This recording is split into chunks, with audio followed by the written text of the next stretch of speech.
Hey guys, so in today's video, we're going to be installing the Klipper Resonance Compensation Kit on this Ender 3 Pro. And what you're going to need for this installation is you're going to need a ADXL345, which is the Klipper Accelerometer Compensation Kit. And I picked mine up from a company called Layer Fuse, and I'll link it in the video description. But it brings the little accelerometer itself. Brings a couple of plugs that plug into the accelerometer, and then the other side of the cable is just bare. All it has is the soldered ends, but it does bring 2 meters of cable, which is probably way more than what you're going to need for this. But I'd rather have extra cable that I can use for another project than a real short cable. All right, guys, if you're new to the channel, consider subscribing, turn on the notification bell, and leave some comments. I love reading the comments and do my best to get back to you guys as soon as I see them. All right, let's get into it. Why do you need a resonance compensation kit if you're running Klipper? Well, the great thing about the resonance compensation kit is it uses an accelerometer that mounts to the tool head, and then later on it will also mount to the y-axis of the bed. And what it does is it creates high frequency vibrations that are stored into Klipper, and then you can recall those vibrations and where their resonant frequencies were, and Klipper during a print will try to compensate for these vibrations. So instead of the vibrations translating into artifacts into your prints, Klipper will minimize those artifacts in your prints. So before we get started, I'm going to jump on the computer and I'm going to show you the diagram that we're going to need to follow. Also, for this project, you're going to need to have a Raspberry Pi already installed. But if you're running Klipper, then you probably already have a Raspberry Pi. You are going to need a Raspberry Pi that does have the header pins. So let's jump on the computer and I'll show you how to hook it up. All right, so let's head over to klipper3d.org. And once you get here, we're going to click on Installation and Configuration. Scroll down to where it says Resonance Compensation. Click it. And then select Measuring Resonances.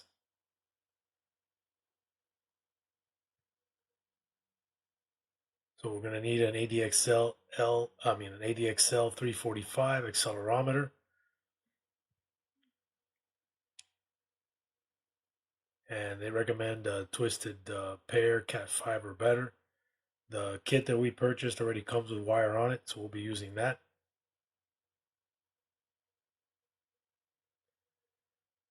And then when you get down to the first part of the document, you'll see there's fits or wiring diagrams for some of the ADXL boards. The board that I'm using is the one here in red. So this is the board right here. And I made up a quick slide here. It's just a picture. So this is a close-up view of it. And I've already confirmed that the header pins are the correct ones. So I've highlighted them here. So I have a Raspberry Pi 3 that I'm going to be using with this. But the Raspberry Pi 3 Model B and 3 is the same as far as these pins go. So if you look here, so counting from the left side header plug, we're going to go 1, 2, 3, 4, 5, 6, 7, 8, 9. So 9 down from the first pin is where the first connector goes. And I'm going to be using a 8-pin dual row header plug. And I'll leave links to the plugs that you're going to need. And I'm going to solder the cables from here. And then I'm going to go over to a JST connector that's already built onto the Raspberry Pi case that I have mounted on the Ender 3 Pro. And then on the other side of that JST connector is going to be the female side. So the female JST connector will connect those wires to the accelerometer, and then finally mount the accelerometer. There's going to be 2 points where we need to mount the accelerometer. One is going to be on top of the tool head, and then another one is going to be on the build plate. So I've made up an STL file for the mount on the Garolite bed, and I'll include that in the video description for those of you that have purchased the G10 Garolite sheet from us. The other part is built onto the minimalist fan bracket. So recently I had a redesign. Those of you that have picked that up, you're going to get an email letting you know that there was an update to it, and included in that update is the closed bottom along with the accelerometer mount. All right, guys, so let's get into wiring this thing up. It's pretty straightforward. This uh, image here makes it look more complicated than what it is, but all it is just following the colors and making sure to solder to the correct location on these pins that we're going to be using. All right, so let's get to it.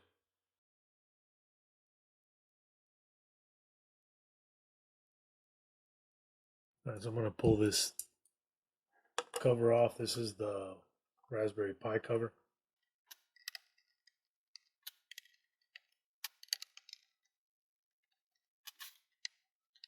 The fan is already popped off.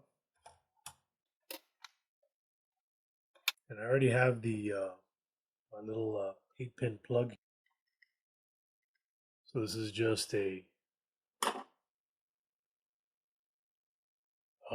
full-length header plug, and I just cut it down so that it has the 8 pins. So this is what we're going to use. And then on this side of the enclosure, I got the little JST connector, so I'm just going to push that out. So right here, and it also has 6 pins on it. All right, so what I got here is I got my little diagram, and I got the little header plug, and all I'm going to do is just set it up on here so that I can sort of hold it for me. And then I'm just going to solder the cables according to the diagram.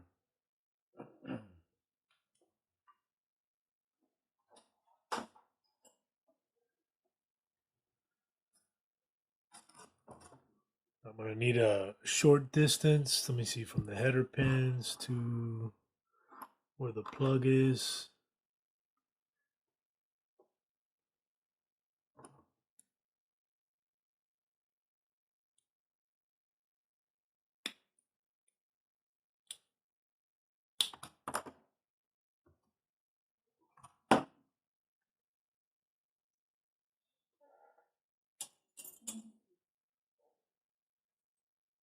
All right, so what I cut is about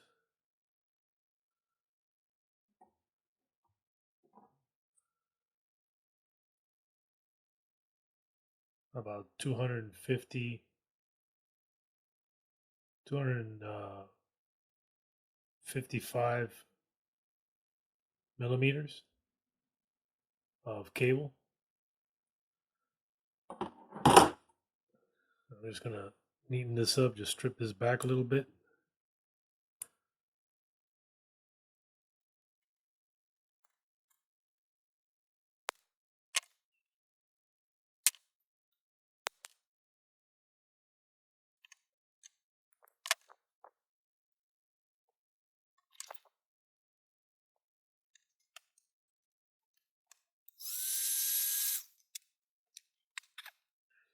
And this side's already pre-soldered, so I'm going to use this on the header pin.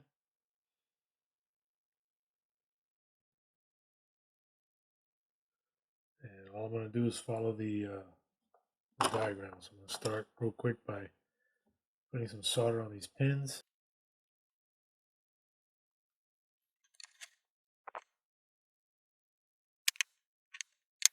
The first one is going to be the red one.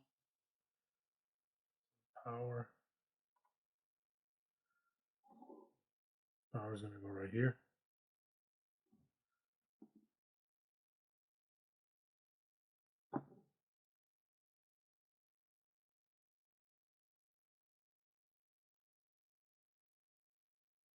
Followed up by the yellow cable.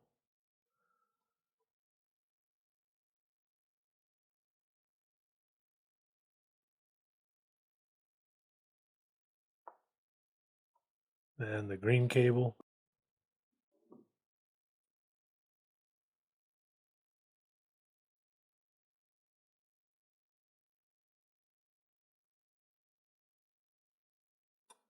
And then the orange cable.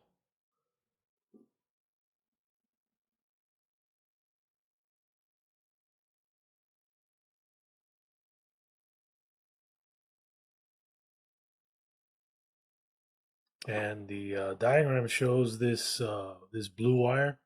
I don't have a blue wire on this thing, so what I'm going to use is the white wire in place of the blue wire.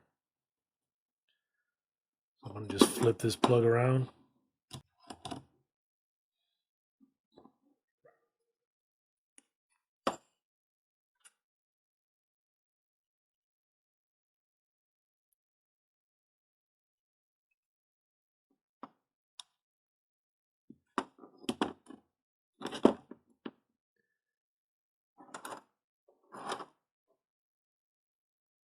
And looking at this diagram, all right, so it's red, skip one. All right, so I'm skipping the first one, and then it's going to be the ground.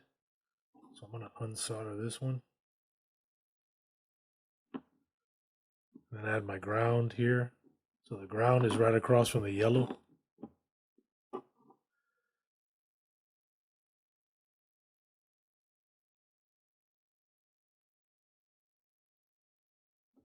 It's better.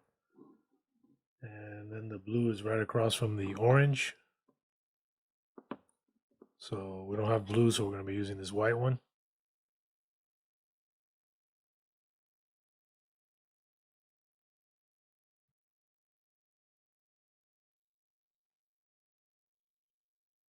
All right, looks good.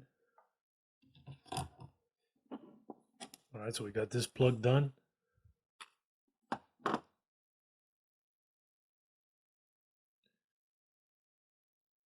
And then on this side, I'm just going to put the JST connector. And it doesn't matter which wire goes where, because so long as they both match up on both ends, that's fine. I'm just going to solder this one up here.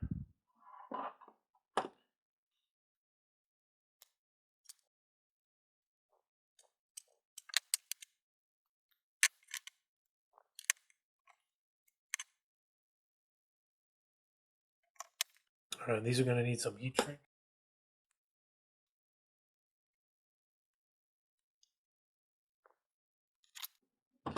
Yeah, make sure you put these on here first before you solder this.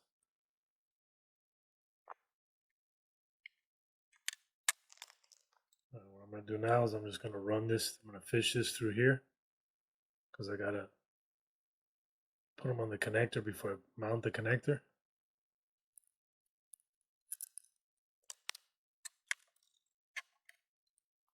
And it doesn't really matter which goes where.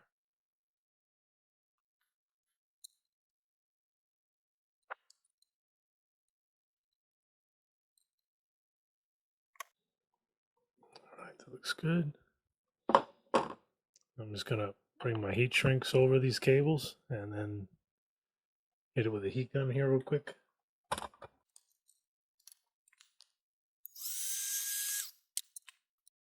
I'm going to pull it back and mount this thing.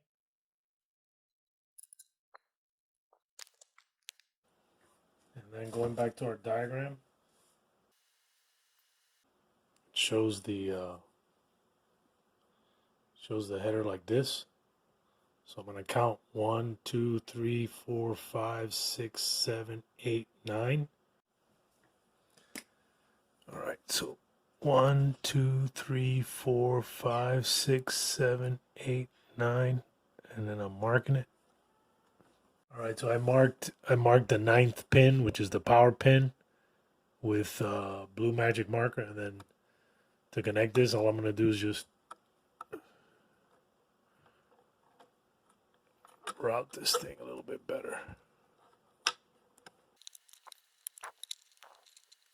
And the 9th pin is the power pin, so I'm going to orient this like this, and that should be it right there.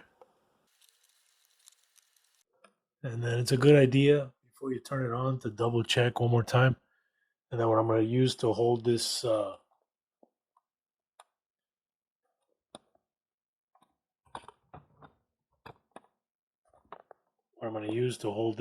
JST connector in here is I'm just gonna put a little dab of hot glue in there, and that'll keep that thing from coming out. And then we'll connect the other side and then test it. So I'm just gonna review the wires one more time, make sure I got everything connected properly, and then we'll put this thing back together and we'll test it. I got my hot glue on there. See there, I glued the edge there. It's got that thing all buttoned up. Next thing I need to do is put the JST ends on the. So I gotta put the JST connectors on this end of the cable. This cable is way longer than it needs to be. 2 meters is a long length. Yeah, I'm just gonna cut this thing 3 feet. So I got about 3 feet of it. So I'm gonna cut this back. So I don't need that much cable. And I'll have a JST connector on the end of it. So if I need to make it longer, I could just add the other end of the cable in there.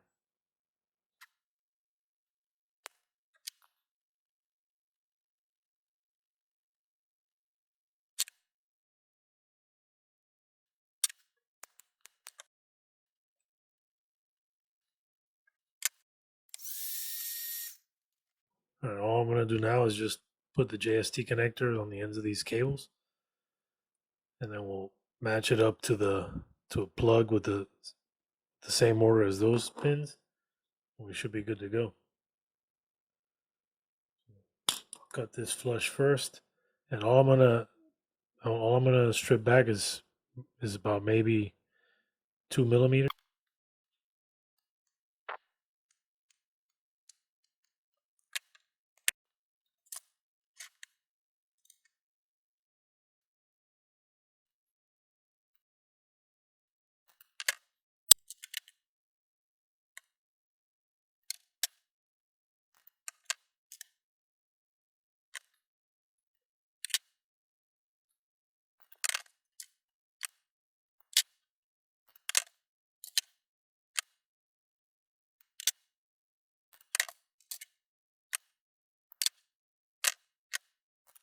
That's it. So now that I got my wires all crimped, what I need to do next is follow the order of these wires on this connector. So I'm gonna take it and put it here next to this plug, and I'm gonna plug them in one at a time, making sure to follow the same order.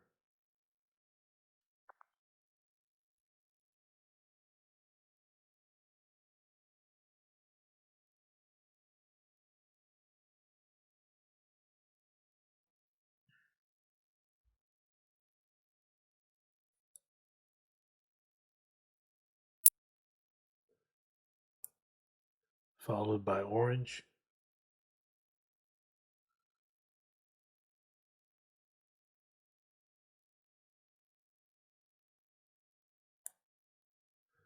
Then red.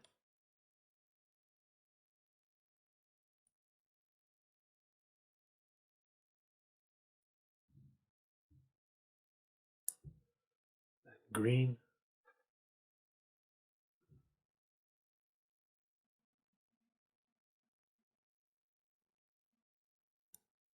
And finally white. All right, so now we got all of our wires in. We should be able to plug it in here now.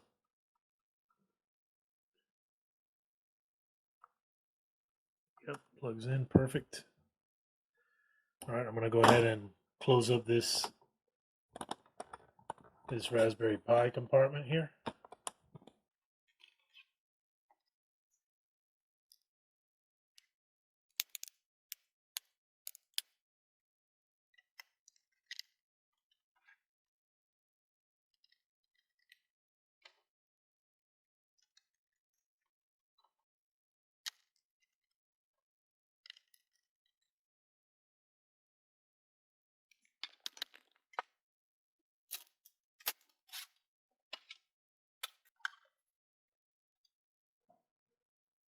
All right, what we're gonna do next is mount the accelerometer to the tool head.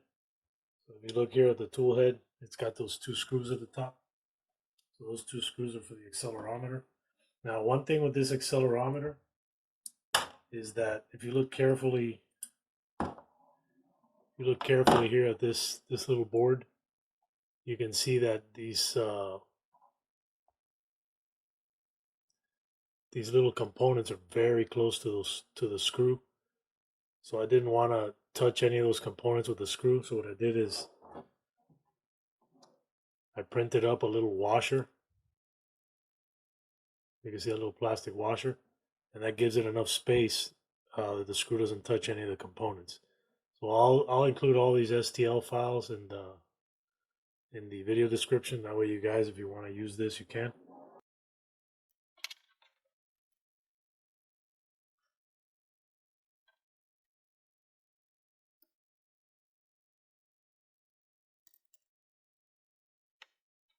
And that's it. So I'm just gonna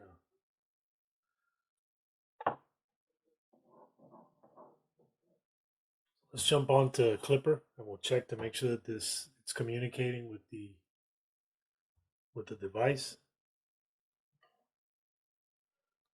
and then we'll run some measurements.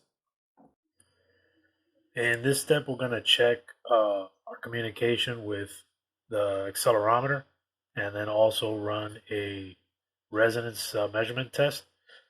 So head over to your Klipper dashboard, and from the dashboard over in the right hand bottom area where the console is, click on the little question mark,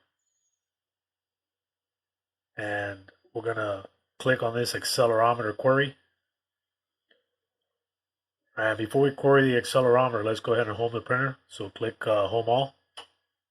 If you followed my instructions on installing Klipper on the Ender 3 V2 or the Ender 3 Pro running the 4.2.7 board, then we would have already installed all of this. So we don't need to install any of the software. It's already in the printer profile. But if this is the first time that you've seen this video, in the video description there's going to be a document, and on page 17 through 19, that's the instructions on setting up the ADXL345 in Klipper. So just start with those pages, install the software, and then pick up on this part of the video. Now that the printer is home, we're ready to go. And for you guys that haven't watched the Klipper videos, I'm going to go ahead and leave my printer.cfg in the video description as well. And this is for an Ender 3 Pro with a 4.2.7 board. So don't use this printer config if you're not running a 4.2.7 board, because the pins won't match up. But the part of the accelerometer, so these lines right here, so it's going to be from 20 to 29. This is what you want to copy over. And I'm assuming that you've already installed Klipper and everything is working properly.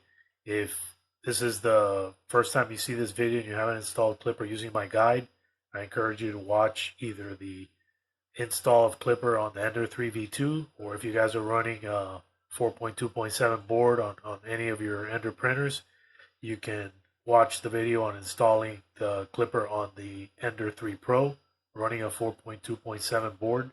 And this is the part that you want to grab right here. And another thing that's very important is that the resonance, under resonance tester, where it says probe points, that this is the center of your bed. For my machine, the way my end stop is set up, 115 for the X, 115 for the Y is my center point. And the reason that you want it in the center is because most of your prints are going to start in the center, and that's where you want to calibrate your resonance frequencies from. If you're off to the left or off to the right or too far back or too far forward, you're going to get different values. Unless you are purposely printing in those locations, I wouldn't recommend measuring your resonance at those locations. Always measure the resonance at the location where most of your prints happen. So if they all originate from the middle of the bed, run your resonance tests from that location. All right, so now let's query the ADXL345 and make sure it's communicating with Klipper, and then we'll run a resonance test. All right, Now go ahead and send the console command. And all right, perfect. So if you get a response like this, it says accelerometer values X, Y, and Z, and it has some numbers. That's perfect. That means the Klipper is talking to the ADXL345. That's exactly what we want. Next thing we're going to do is we're going to run a resonance measurement on the x-axis. To do that, click again the question mark, and we're going to type in shaper. And right here, perfect, shaper calibrate. This is what we want. So click on this. And since we only have one ADXL 345 and it's currently mounted on the tool head, we want to only check the x-axis. So we're going to add a space here. We're going to type in axis equals x, and then press the enter key or the little send icon. And then it's going to start our resonance test. So let's switch the camera over to the printer so you guys can watch what the tool head's doing.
Once the test is complete, make sure that you copy save underscore config and paste it into the console and send it, and that'll save the results of the test into your printer.cfg file.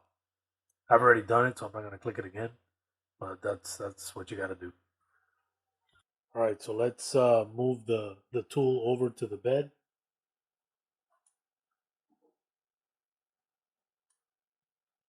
And the best way to do this is to unplug the accelerometer from the printer. And then I'm going to undo it. The reason you want to unplug it is because these screws have, it's possible for them to touch some of these components on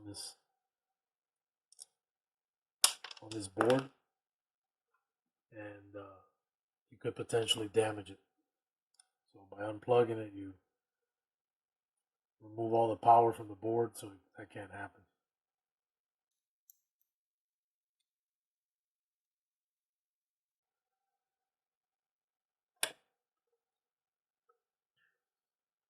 All right, I'm just going to push this thing on the bed. So this thing is designed to fit the G10 Garolite sheet that we offer.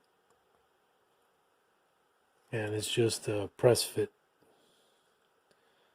Plug the accelerometer back in, and then we'll run the test on the y-axis. You gotta make sure that this cable doesn't get tangled up in anything when it homes, so leave yourself some slack and make sure that there's enough clearance.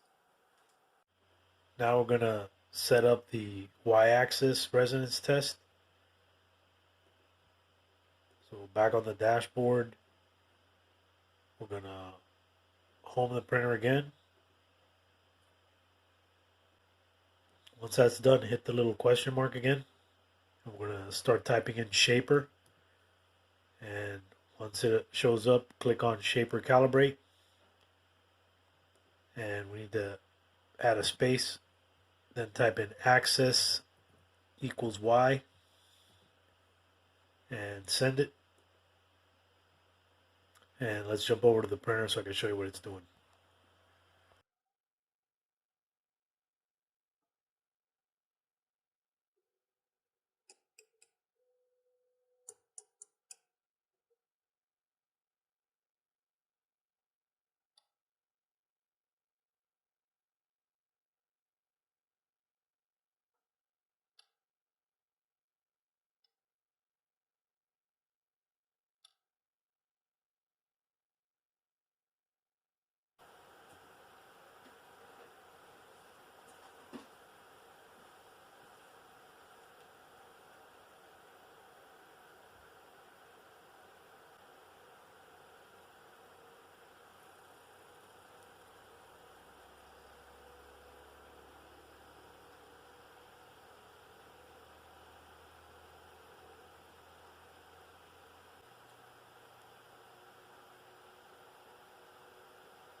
Once the test is complete, make sure that you copy save underscore config and paste it into the console and send it.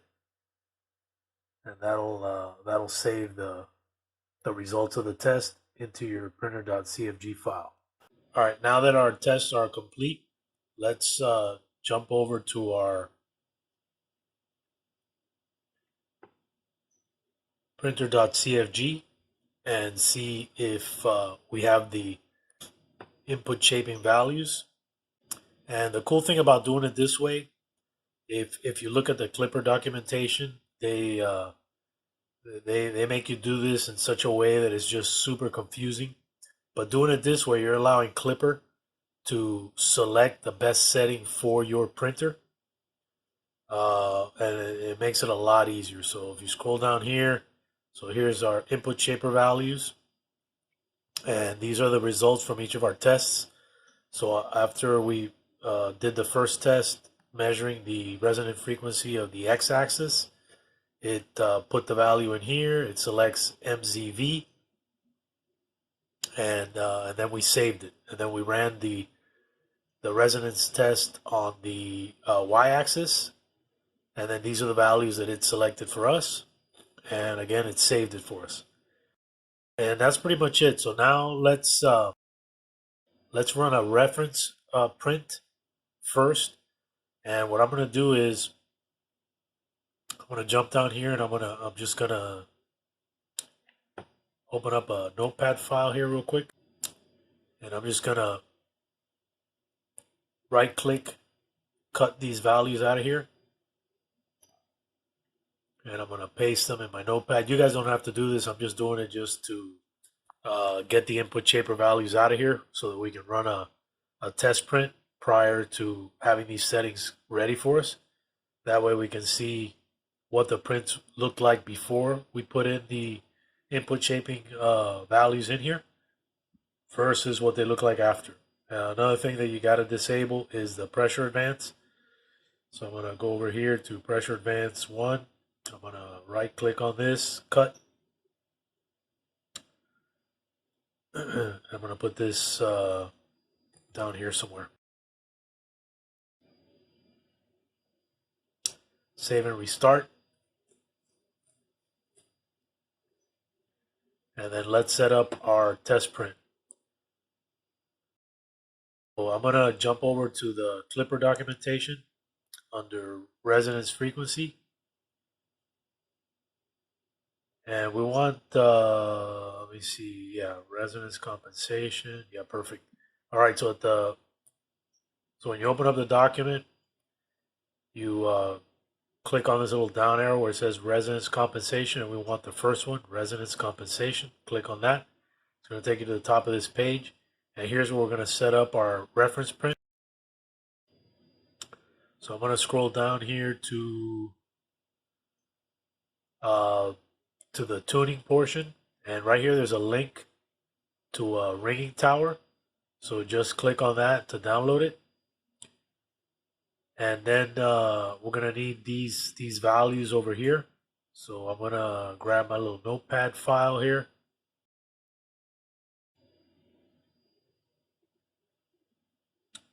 and I got this cool little app called TurboTop, and it allows me to keep files on top. So I'm gonna leave my notepad file over here on the right, and I'm gonna just grab all this stuff here. Let me see, dynamic acceleration. Make sure your minimum layer time is at most 3 seconds.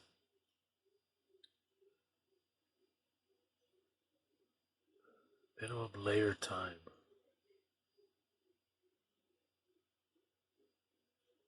Yeah, I'm not sure about that minimum layer time. I'll copy it anyway. I'm not sure what that does, but let's grab this here, copy.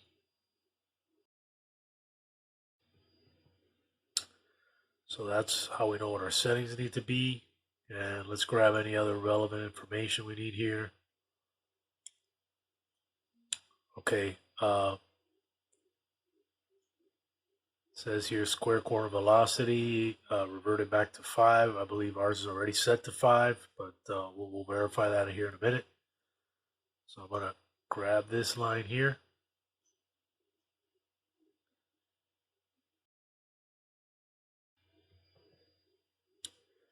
And then we're going to need this as well, set velocity limit, accel, decel to 7,000. Copy that. Paste it here. And let's see here. If you already added input shaper section to your config file, all right, we took all those values out, so we don't have to worry about that. Let's see, execute the command tuning tower. Okay, so this is something that we need. Copy. And then we already disabled the pressure advance by taking the value out, so we don't have to worry about that. And let's see here. All right, that's all we need here. All right, let's jump over to Cura. Switch printers.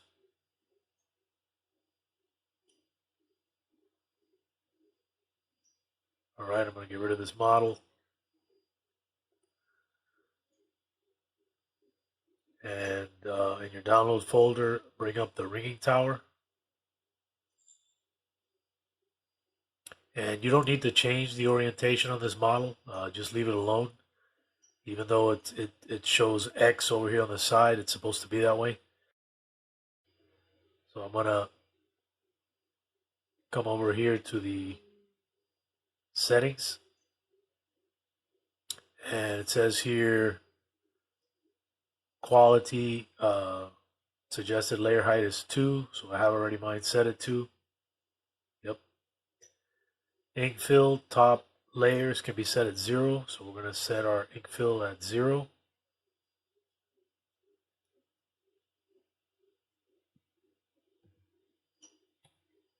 And it says that we don't have to have a top either. It says something about top layer can be set at 0. Okay.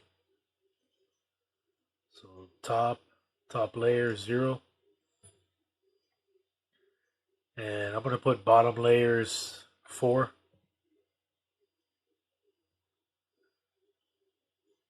And 100 millimeters a second for speed. And 1 to 2 for wall. So let's change the speed to 100 millimeters a second.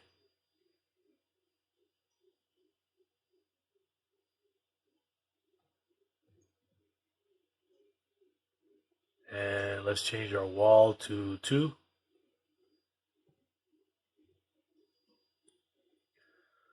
All right, what else? Make sure minimum layer time is at most 3 seconds. Minimum layer time. I have no idea what that is. All right, so let's jump back down and check in the printer.cfg to make sure that square corner velocity is 5, and I believe that's what it's set at. So let's look at that real quick.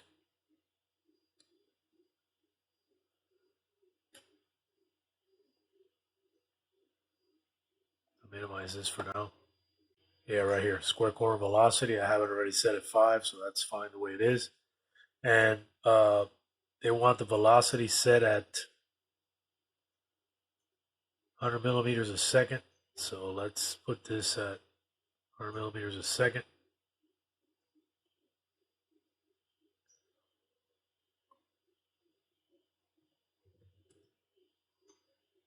All right. And then we need to paste in some stuff in here into the console. So the first thing is going to be set velocity limit accel to decel to 7,000. So we're going to do that. Copy, paste, send it. All right. And next thing is tuning tower command velocity limit blah blah blah. I'm going to right click, copy, paste, send it. Okay. And then all we need to do is send our model over and start the print. All right, so I'm going to slice it.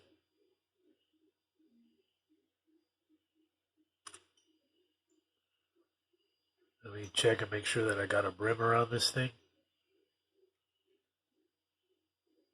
Okay, it's hollow on the inside, 2 perimeter, and it has a brim that'll keep it from coming off.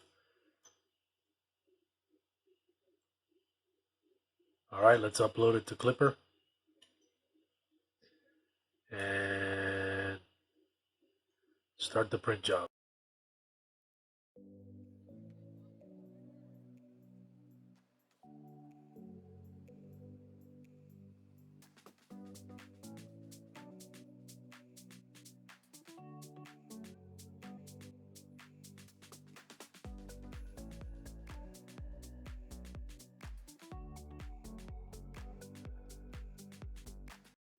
All right, let's put our input shaper values back in and rerun the test print. So I'm just going to open our notepad file here. I'm going to copy this.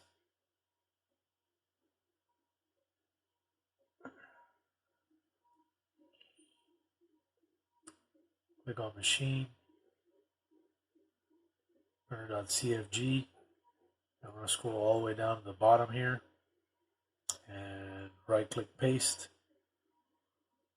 And I'm not going to re-enable the pressure advance because I found that the pressure advance screws up the test. So I'm just going to leave it out for now. Save and restart. And now that we're back,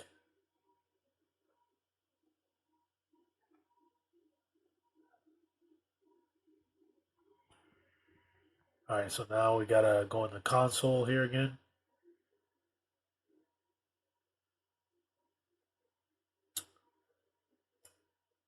All right, so we already got our G-code file all set up from Cura. We need to, that's all good to go. Okay, we need to set the velocity again. Right click copy and then paste. Send it. And then tuning tower, blah, blah, copy. Right click, send it.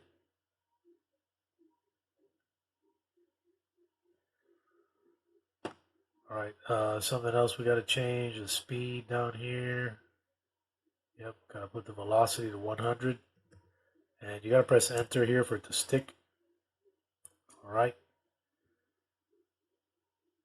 And now we could just reprint that same job as before. So let's go to our G-code files, ringing tower, and print.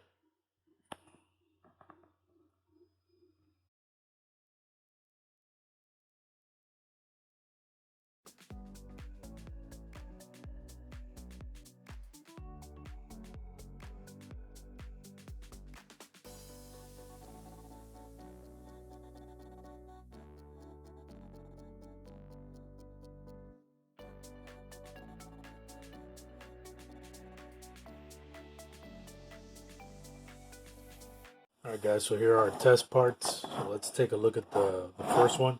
So this is the first one. You can see the ringing here.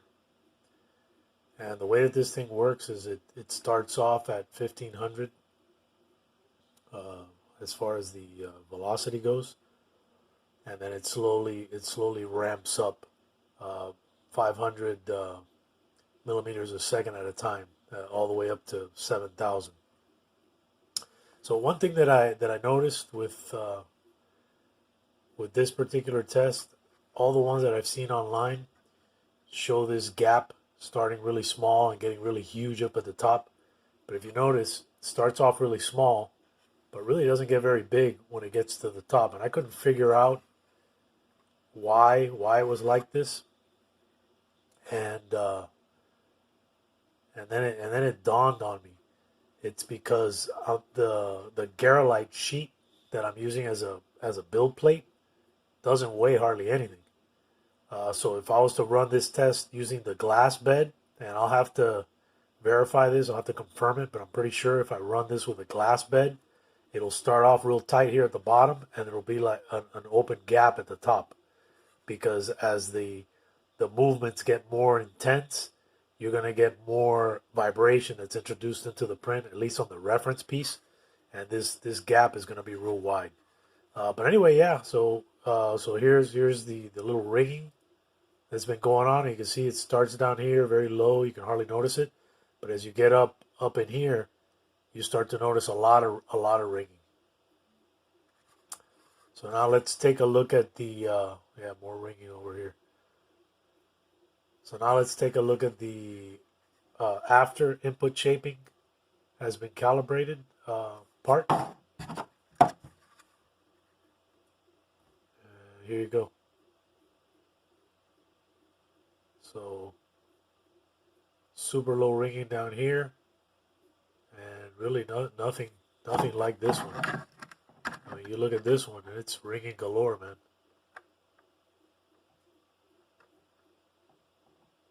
Yeah, you can see up here at the top, it's a lot of rings, and down here you don't have that anymore.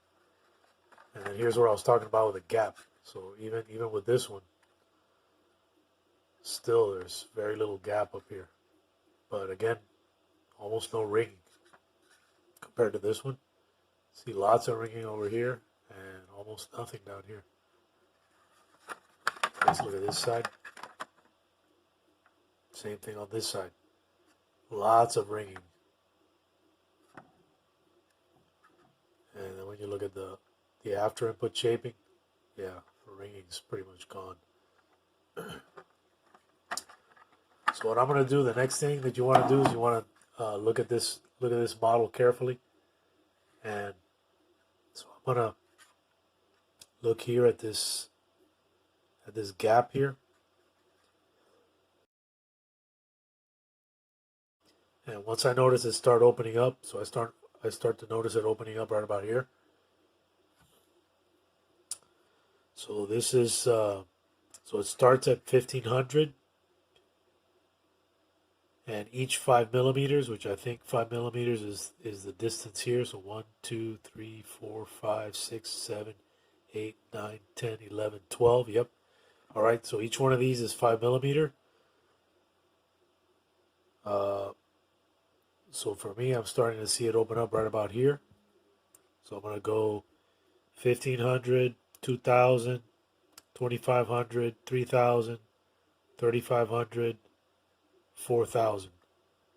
So I think I'm going to be 3,500. So I'll probably run my acceleration to 3,500,